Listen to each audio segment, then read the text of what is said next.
Olá, queridos amigos, queridas amigas. Que a graça e a paz de Jesus esteja com cada um de vocês. Que o Espírito de Deus possa inundar seus corações, dando entendimento, sabedoria, e que todos tenham um feliz dia. Vamos estudar a lição. E hoje, terça-feira, 4 de junho, a lição 10, ela tem como título Morte no Novo Testamento. A Bíblia, tanto no Antigo Testamento assim como no Novo Testamento, apresenta a morte como um sono profundo, onde a pessoa não tem consciência absolutamente nada, não consegue situar-se, as coisas que estão ao seu redor.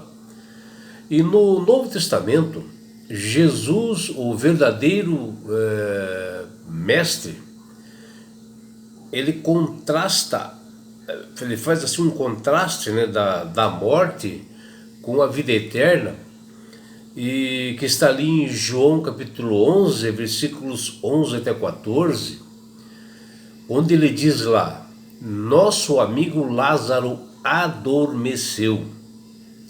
Ou seja, o Lázaro havia falecido. E já faziam 4 dias, que havia acontecido isto.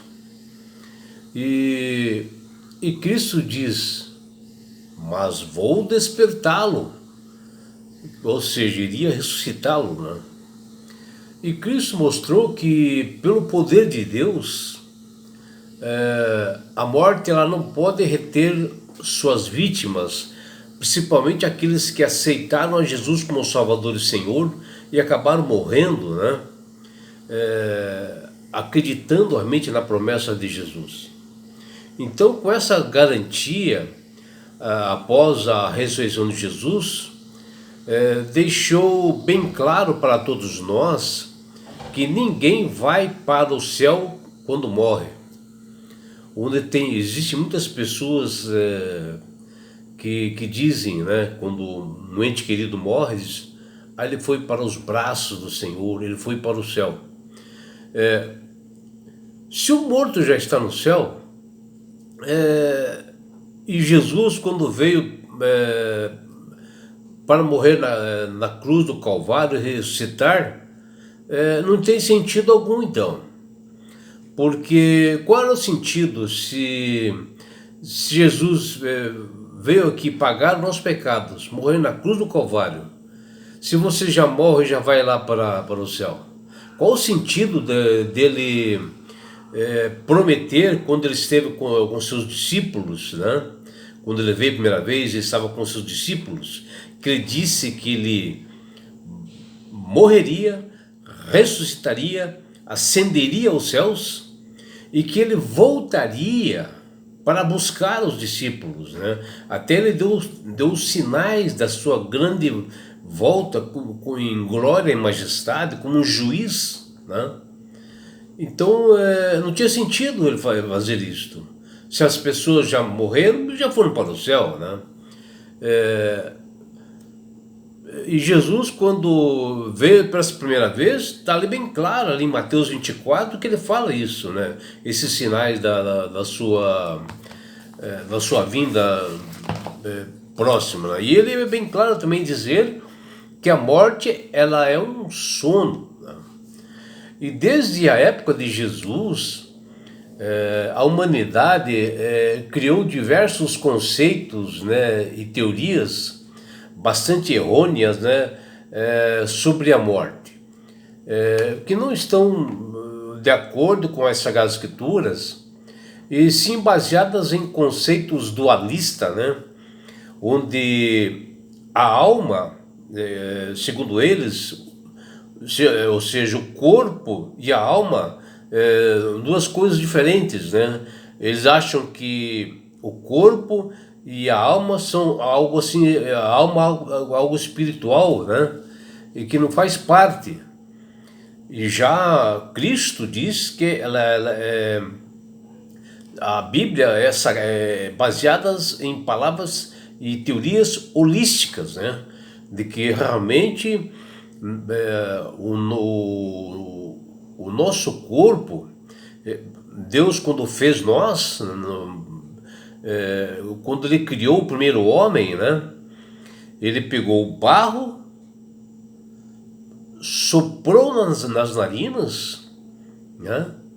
E a pessoa passou a ser o quê? Alma vivente. Está lá em Gênesis capítulo 1 e também no capítulo 2.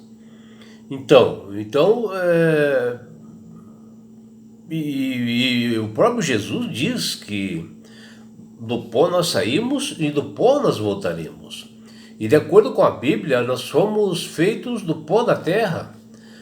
Quando alguém morre, o corpo volta para a terra e o espírito volta para Deus.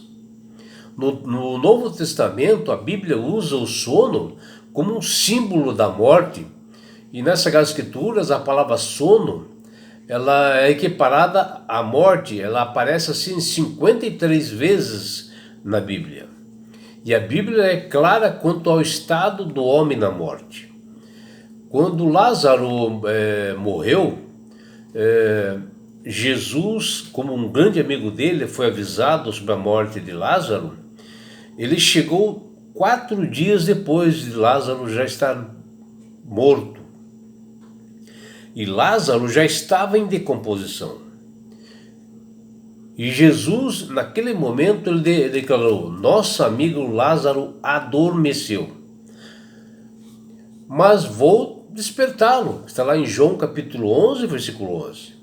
Assim como Jesus descansou no sepulcro, né, e ressurgiu ao terceiro dia, os mortos no estado assim, de inconsciência, de noite, como assim de noite, assim, de um sono, Jesus, até aquela manhã radiosa da ressurreição, da segunda vinda, é que ele realmente irá ressuscitar todas as pessoas que aceitaram a Jesus como Salvador e Senhor, e aquelas que não, numa segunda ressurreição. E a ressurreição de Lázaro é sem dúvida uma das maiores e comoventes experiências do ministério terrestre de Jesus. Podemos até sentir, né, aqueles soluços de Maria, que ela era muito amiga de Jesus, Lázaro também, que Maria era irmã de Jesus. E nesse relato, né, dá para contemplar a fé e as lágrimas, né, do Salvador ao ver o seu amigo morto ali 4 dias, já em estado de putrefação ali, né? E ele viu como é duro a morte, né? E Jesus chorou naquele momento, né? E relacionado a isto, nesse relato, é bem esclarecedor ali, está lá em João capítulo 11, versículos 11 até 14, quando a doutrina bíblica, né, do estado do homem e da morte. Jesus compara a morte com o sono, porque as pessoas não ouvem, não falam, não veem, e o Senhor diz: Lázaro adormeceu. Está lá em João capítulo 11, versículo 11. Mas a ignorância de seus discípulos naquele momento, como é a ignorância às vezes também nos dias de hoje, eles não entendendo que Jesus havia mencionado ou reverenciado ou falado naquele momento, onde ele disse bem alto assim, né, que a morte, ele disse alto assim para todo mundo ver: Lázaro morreu, porque antes ele tinha dito que Lázaro havia adormecido, tinha um sono, né? Está lá em João capítulo 11, versículo 14. A Bíblia toda afirma que não há existência consciente em uma suposta alma imortal que deixaria o corpo após a morte. O que mostra assim é a clareza de Satanás tentar enganar as pessoas, né? Referente, principalmente relacionado à morte, como ele já havia feito com Eva, né? E no Novo Testamento reforça uma dimensão que já é sugerida no Antigo Testamento: a ressurreição gloriosa através do retorno na sua segunda vinda. Os livros dos Evangelhos afirmam que nós só temos a vida eterna através de Jesus Cristo.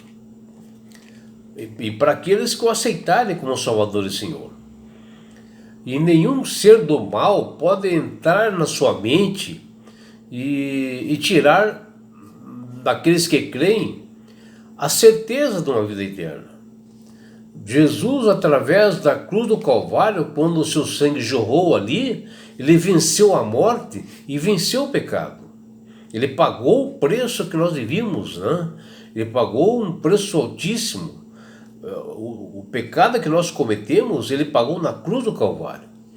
E o túmulo não vai mais conseguir segurar aqueles que creem em Cristo, pois eles serão trazidos de volta à luz do mundo, à vida novamente, quando Jesus retornar, que está em breve, né, em glória e majestade, e levar seus filhos para o lar celestial. O apóstolo Paulo deixou evidente que os ressuscitados terão assim, um novo corpo, totalmente assim glorificado, né, modificado, transformado. Ele diz lá, ó, semeia-se o corpo na corrupção, ressuscita na incorrupção. Semeia-se em desonra, ressuscita em glória. Isso é lá em 1 Coríntios capítulo 15, versículos 42. Para os gregos era inconcebível, né, a ideia de ressurreição do corpo material. Porém, os próprios discípulos foram testemunhas oculares de que a ressurreição de Jesus se deu de forma corpórea, quando Cristo apareceu para eles, né, após ele ressuscitar. Até os discípulos tocaram em suas feridas, até deram algo assim para ele comer ali junto na reunião, que está lá em Lucas 24, versículo 39 e 43.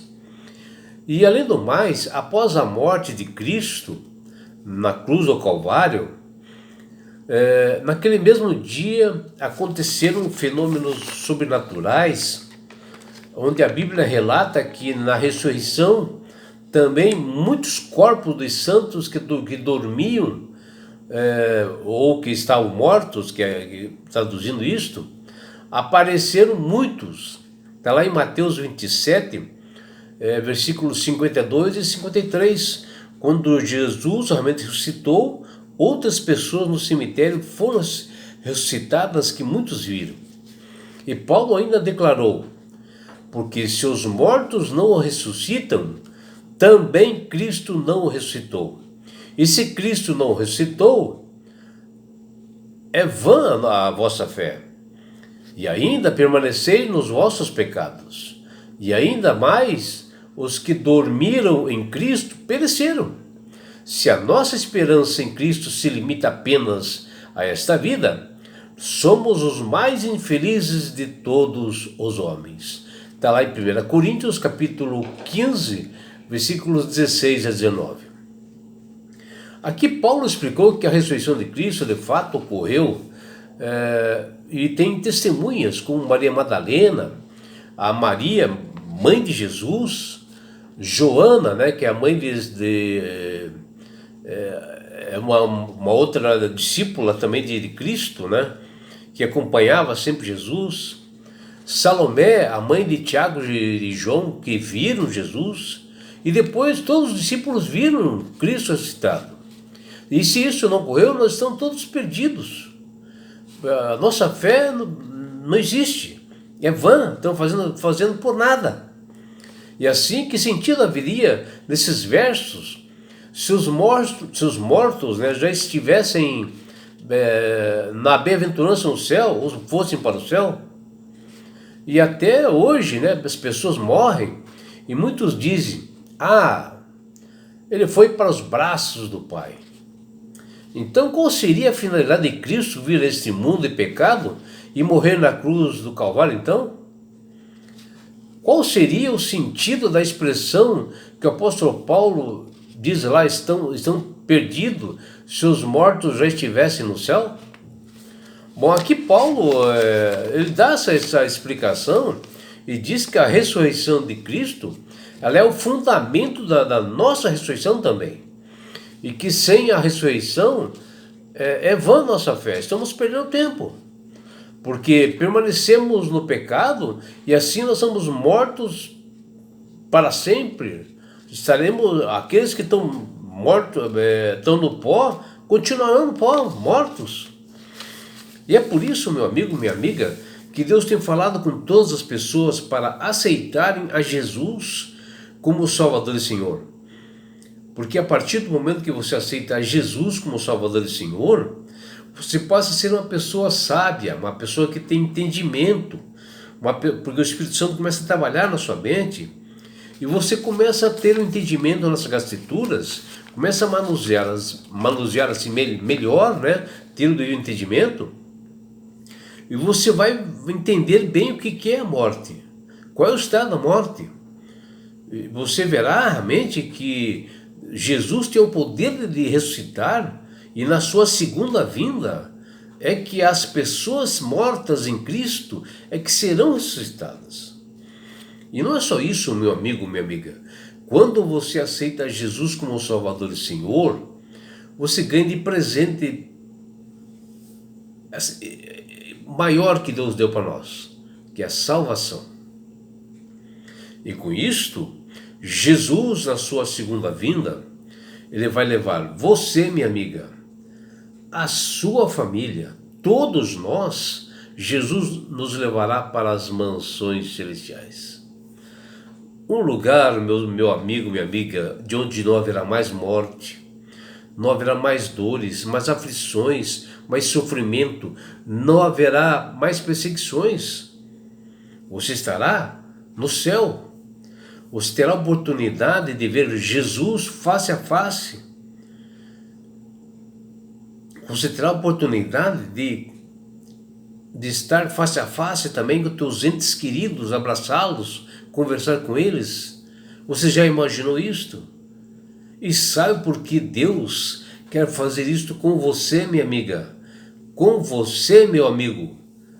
Porque Jesus te ama. Abraços do seu amigo João Carlos Amorim.